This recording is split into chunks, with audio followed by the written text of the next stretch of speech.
Before we get here, we need to remember something. It wasn't supposed to be this way. This was supposed to be the summer of Punk.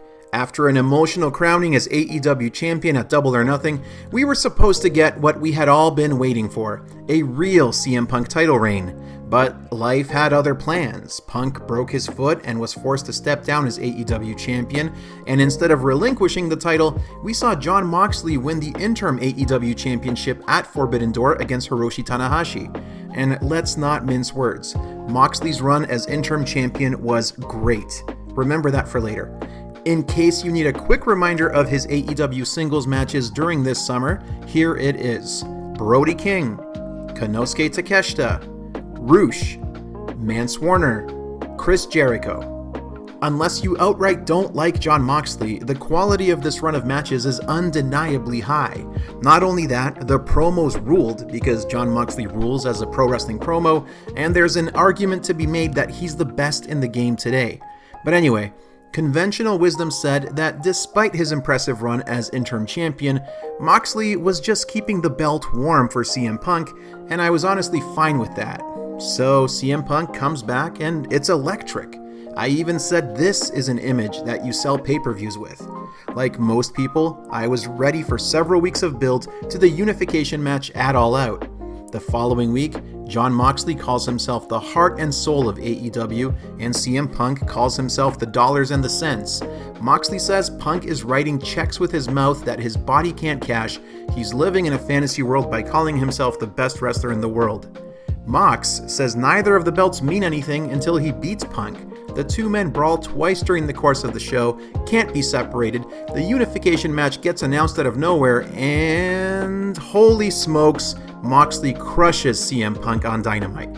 Yes, Punk's foot gave out. Moxley took advantage, took Punk for a couple of spins on the Death Rider, and shocked pretty much everybody, but at the end of the day, it was a dominant victory, leaving zero doubt in people's minds over who the man is in AEW. And here we are, a week later. Jon Moxley in front of Punk's hometown Chicago crowd, and talking the real stuff as AEW champion. Moxley accuses Punk of looking for a way out of their match when he saw that Moxley wouldn't stop coming at him, and that Punk folded. Mox says Punk didn't turn out to be what everyone wanted him to be when he came back to AEW, saying Punk has a fragile ego, fragile body, weak mind, and weak spirit.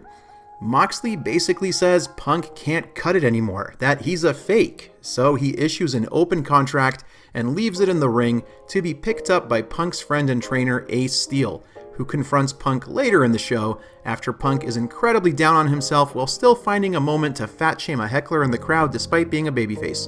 Not really pushing back against Moxley's fragile claims with that one. Anyway, Sad Sack Punk continues on, says he feels like he let Chicago down, that he let his sister down, that maybe the love of pro wrestling and its fans isn't enough anymore. This part of the segment shows just how soundly Mox battered Punk, physically, mentally, and emotionally. Punk is a shell of his former self at this point before Steel comes. So Steel comes out, fires him up, and reminds Punk that Punk has been fighting from underneath most of his life, and that Punk didn't let Chicago down. Steel drops an F-bomb, slaps Punk, and reminds him of his own words, which are actually kind of from a Rocky movie. Life is not about how many times you get knocked down, it's how many times you get up. Steel screams at Punk to sign the contract and says that if Punk forgot who he was, Chicago will remind him.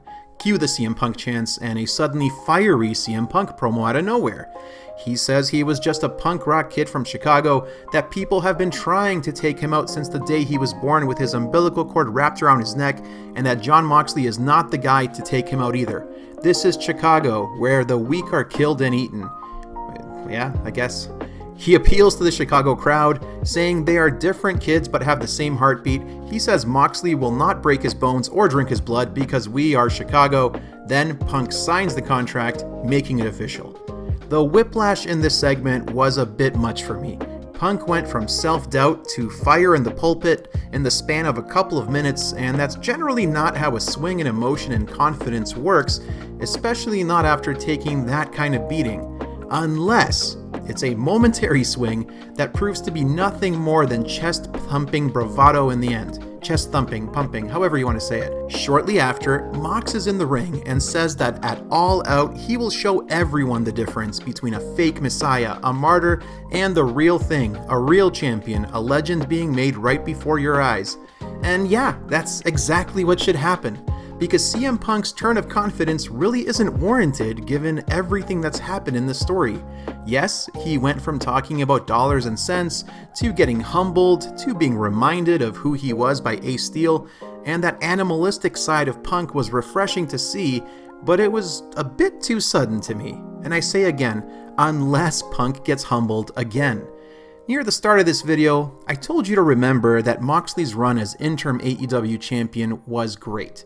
He's been carrying the company like a champion over the past several months. To me, Moxley's original run is still the best AEW title run, and I want to see him get to do it again in front of fans, not only because he deserves it for his incredible performances, but also because it's really the only thing that makes sense to me, with how quickly they've told the story of Punk's body and self-confidence failing him, only to be fired up again Rocky style after remembering what got him to the dance in the first place. Unless there is a major turn coming or a major angle at All Out, CM Punk needs to lose. I know it's in Chicago, I know he's probably going to win, but at this point, I just don't think he's earned it based on the story they've told so far, and I think Moxley is just the hotter act going into the pay-per-view. If Punk hadn't lost so decisively on free TV, we might be having a different discussion, but he did lose. Badly. For these reasons, Jon Moxley should beat CM Punk at All Out. But what do you think?